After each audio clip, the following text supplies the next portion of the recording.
has been said, the question, what is the relationship between our auric field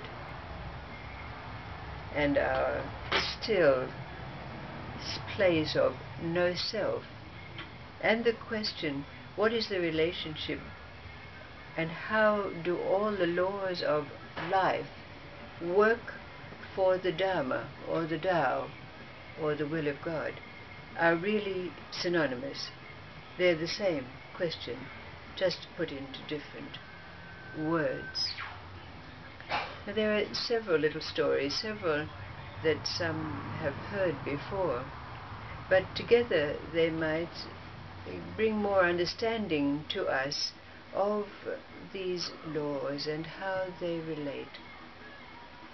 Now, just as an aside, it's been said that the Sufis have an amazing ability to be able to show in their stories of all kinds how this works.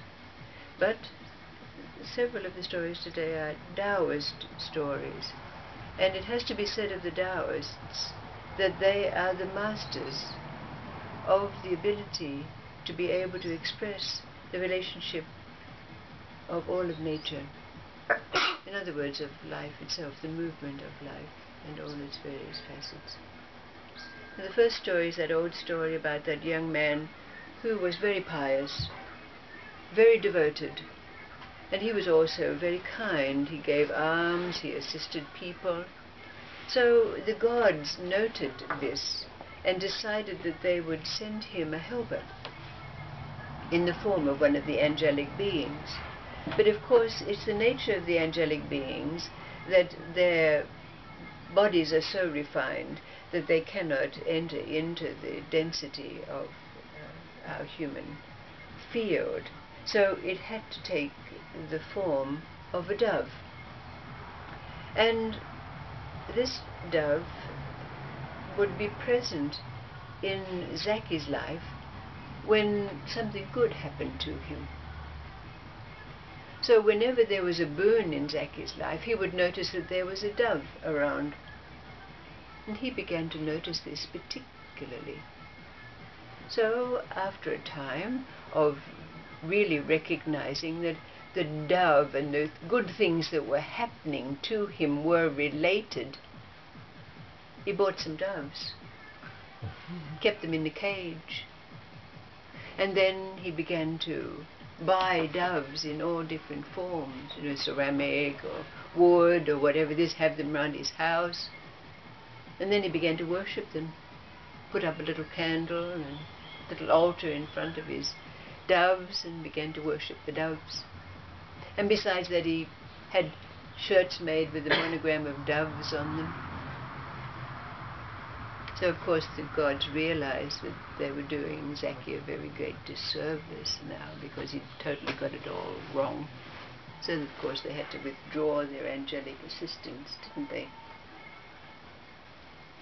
And then there's that old story about a very pious man who just supplicated before God every day. God bowed down his head on the floor many times in prostration, telling God how much he loved him, how he'd love to anoint his feet, how do anything for him. And he had a wonderful inspiration one day. He said, God, I'm going to prepare a feast for you. Will you come to my feast? So, coming Saturday night, pious man set out a great feast for God. Waited, came the appointed hour, nothing happened.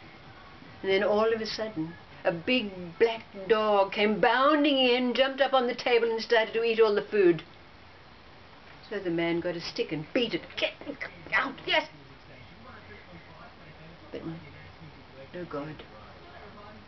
So the next day he's supplicating, God, I'm not worthy, I wasn't good enough for you to come to my feast. Oh God, I'm so sorry, what more do I have to do?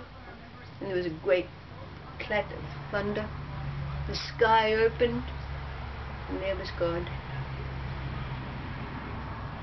On crutches, his head bandaged, his arm in a sling.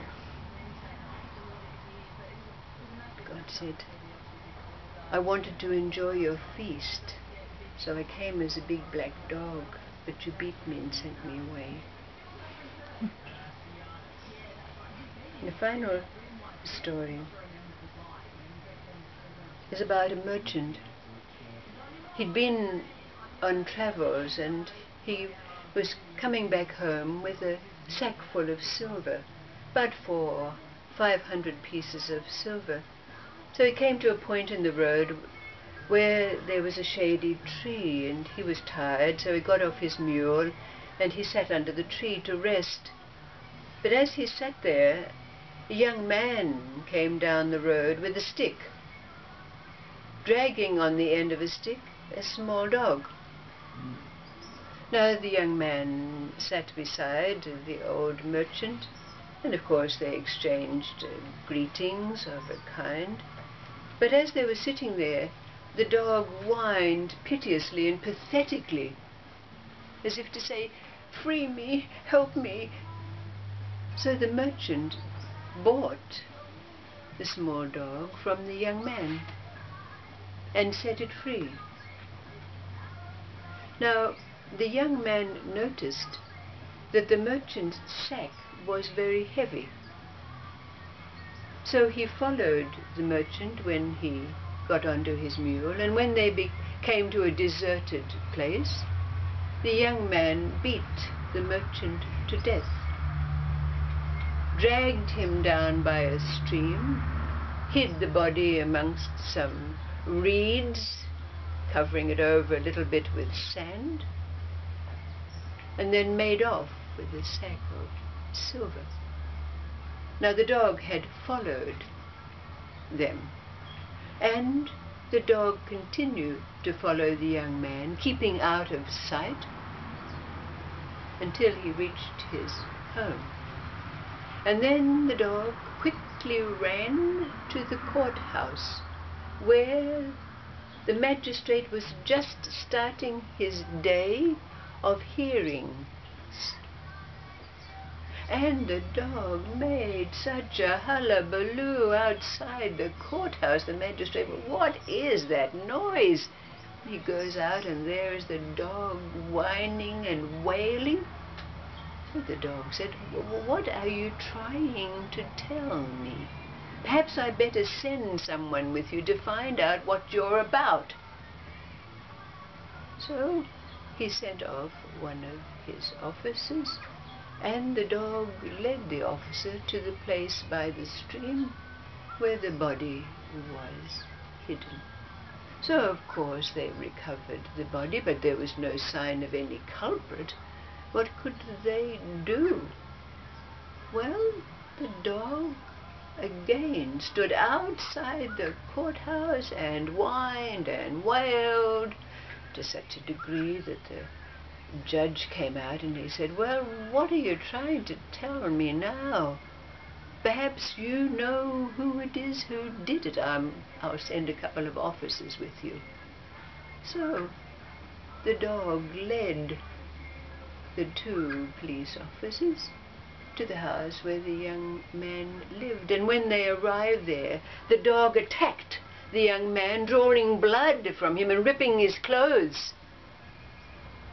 Whereupon he confessed to the officers that he was the one who'd killed the merchant. So he was hauled off to jail. But then there was the dog outside the courthouse again, wailing and whining. "Well," said the judge, "I guess that merchant must have had a family. Perhaps we'd better find out."